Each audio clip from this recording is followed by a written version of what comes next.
ኢትዮጵያን ጨምሮ በዓለም አቀፍ ደረጃ ከጊዜ ወደ ጊዜ እየተስፋፋ ስለመጣው የሄፓታይተስ ወይም ደግሞ የጉበት እብጠት በሽታ ወደ ተመለከተው ዜናችን ደግሞ አለፍን። በኢትዮጵያ በተለያየ ደረጃም ቢሆን በጉበት እብጠት በሽታ ተጠቂዎች ቁጥር ከ10 ሚሊዮን በላይ እንደሆኑ የጤና ጥበቃ ሚኒስቴር ሲያስታውቅ፣ በሽታው በተለይም በአፋር ክልል የስርጭት መጠኑ ከፍተኛ ነው ብሏል።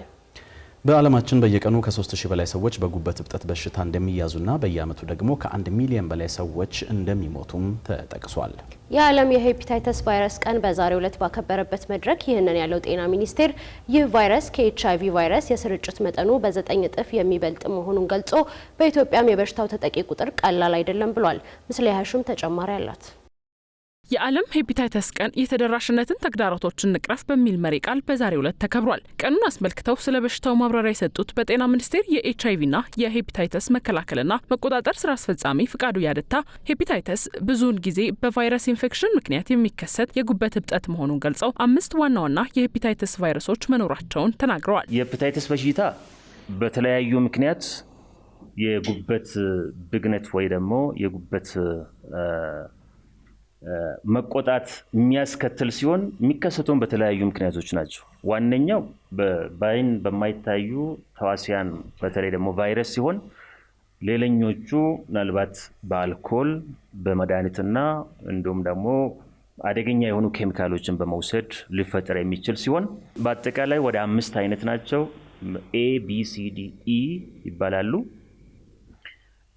እንግዲህ እነዚህ ቫይረሶች በተለይ በዓለምም በአገርም በእኛ ሀገርም ቢ እና ሲ ከፍተኛ ችግር የሚፈጥሩና በደንብ ደግሞ ተሰራጭቶ የሚገኙ የጤና ችግር የሆኑ ናቸው። በዓለም በቀን ከ3000 በላይ ሰዎች በጉበት እብጠት በሽታ እንደሚያዙና በየዓመቱ ከ1 ሚሊዮን በላይ ሰዎች ደግሞ እንደሚሞቱ የገለጹት ስራ አስፈጻሚው ይህ ቫይረስ ከኤችአይቪ ቫይረስ የስርጭት መጠኑ በ9 እጥፍ የሚበልጥ መሆኑን ገልጸዋል። ስራ አስፈጻሚው በኢትዮጵያም የበሽታ ተጠቂ ቁጥር ከ10 ሚሊዮን በላይ እንደሆነ ያነሱ ሲሆን በተለይም በአፋር ክልል የስርጭት መጠኑ ከፍተኛ ነው ብለዋል። በዓለም በ2024 በዓለም አቀፍ ጤና ድርጅት መረጃ በዓለም አቀፍ በቀን ከ3500 በላይ ሰዎች በዚህ በሽታ ይጠቃሉ።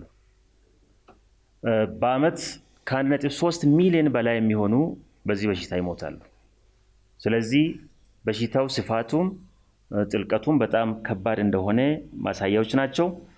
በዓለም 287 ሚሊዮን ሊሆኑ የሚችሉ ሰዎች በዚህ ስር ሰደድ የሆነ በሽታ ተጠቅቷሉ። ይህ ቁጥር በጣም ሲግኒፊካንት ነው። ከኤችአይቪ ጋር ስናነጻጽር የስርጭት ምጣኔው 9 እጥፍ ከኤችአይቪ ስርጭት እንደሚበልጥ መረጃዎች ያሳያሉ ማለት ነው። ወደ ኢትዮጵያ ስንመጣ በ2017 በተደረገው የዳሳ ጥናት ቫይራል ሄፓታይተስ ቢ የስርጭት ምጣኔ ከ9.4% በላይ ነው። ይሄ ማለት በሀገራችን ህዝብ ቁጥር ስናሰላው ከ10 ሚሊዮን በላይ እንደሆነ ያሳያል። ቫይራል ሄፓታይተስ ሲም 2% ነው። ይሄም በሚሊዮኖች የሚቆጠሩ ሰዎች በዚህ ተጠቅቶ እንዳሉ ይህ ጥናት ያሳያል ማለት ነው። ከክልል ስናይ ደግሞ በአፋር ክልል ውስጥ በከፍተኛ ስርጭት ነው የሚገኘው ከ28% በላይ መሆኑን ያሳያል። ይህ የሄፓታይተስ ቫይረስ ሰዎችን ሲያጠቃ ወይም ሰዎች በዚህ ቫይረስ ሲያዙ ምንም አይነት ምልክት እንደሌለው የገለጹት ስራ አስፈጻሚው ይህ ቫይረስ በቀላሉ ወደ ካንሰር ሊቀየር የሚችልና ሰዎችን ለሞት የሚዳርግ አደገኛ በሽታ መሆኑን አመልክተዋል። ሰዎች በዚህ በሽታ ሲያዙ ራሳቸውን ማወቅ አይቻልም። ምልክት የለውም። በጣም ዝምተኛ በካይ ነው የሚባለው። ያ ማለት ሳይለንት ኢንፌክሽን የሚባለው ነውና ለረጅም አመታት እነኚህ ሰዎች ቫይረሱ በጉበታቸው ላይ እያለ ከሰው ወደ ሰው እያስተላለፉ ራሳቸውም ታማሚ መሆናቸውን ሳያውቁ በጊዜ ሂደት የጉበት ጠባሳ እንዲሁም ደግሞ የጉበት ሲሮሲስ እና እንዲሁም ወደ ጉበት ካንሰር የመቀየር እድሉ ከፍተኛ መሆኑ እና እንግዲህ 9.4ቱ ከ10 ሚሊዮን በላይ ነው በምንልበት ጊዜ ከነዚህ ውስጥ ከ15 እስከ 20% የሚሆኑት ወይ የጉበት ሲሮሲስ ወይ ደግሞ የጉበት ካንሰር ወይ ደግሞ የጉበት ፌለሪን ያጋጥማቸዋል ማለት ነው። አብዛኛው የማህበረሰብ ክፍል ስለ በሽታው ያለው ግንዛቤ ዝቅተኛ ነው ያሉት ስራ አስፈጻሚው ዜጎችን ለማስተማርና ስርጭቱን ለመቀነስ መንግስት የተለያዩ አማራጮችን እየወሰደ መሆኑን ገልጸዋል። ምንም እንኳን መንግስት ይህንን ስርጭት ለመከላከል የሚያደርገው ጥረት ከፍተኛ ቢሆንም ህብረተሰቡ ራሱን ከበሽታው ለመጠበቅ ሊያደርግ የሚገባውን ቅድመ ጥንቃቄ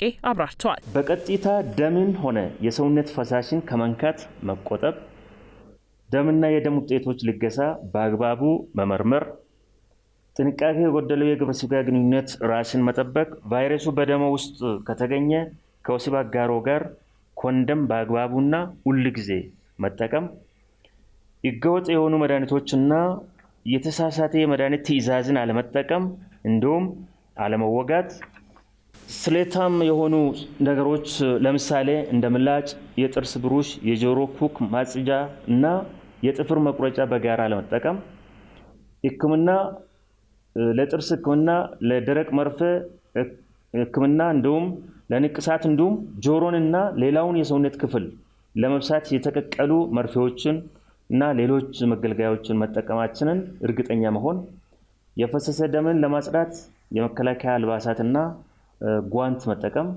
ደም ከነኩ ወይም ካጸዱ በኋላ እጅን በውሃና በሳሙና በሚገባ መታጠብ፣ የሄፓታይተስ ቢን ክትባት መውሰድ ናቸው። በመድረኩ የዓለም ጤና ድርጅት ወክለው የተገኙት ዶክተር ሰላም አባተ ድርጅቱ በ2030 በኢትዮጵያ የሄፓታይተስ ቫይረስ ስርጭትን ለመቀነስ ከሌላው ጊዜ የተሻለ እንደሚሰራ ገልጸዋል።